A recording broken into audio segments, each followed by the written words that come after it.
how do I explain the benefits or convince my older relative, for example, my father, to start TRT?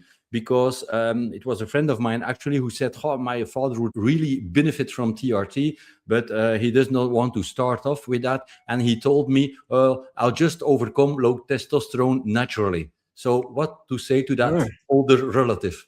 Yeah, that's a great question, and it's one I come across quite a bit too, right? Because a lot of folks are resistant to taking medication in general. They feel like maybe they're giving up, or like, hey, my hormones are failing. I'm less of a man for this kind of thing. I want to try to do it myself. How can I get it back naturally? And I mean, things decline with age. Is kind of the way it goes. I mean, nature has kind of had its way with us and did what it needs from us, and but evolutionary, we're still going to be around for a while. So, we're done doing what nature wants us to do, but we might have another 40 years left on this planet. So make the best out of that extra time you have left.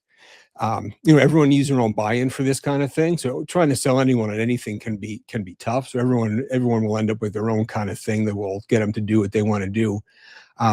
For some older guys, it means they want to be able to have more energy to do the things they used to do, to either spend time with their grandkids or put it back into their business, or so they can travel. But in general, I mean, I think it's one of the big pillars about just staying healthy as you age, right? I mean, you want to stay in good health in general. You want to keep a good amount of muscle mass. You want to keep your body fat down. You want to keep your exercise tolerance up.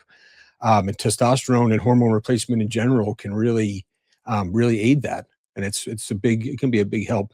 So it can be a tricky thing. I think it makes sense for everyone to check their levels. Ideally, you would have had some levels checked earlier on in life too, so now you can check them and see how they've actually declined.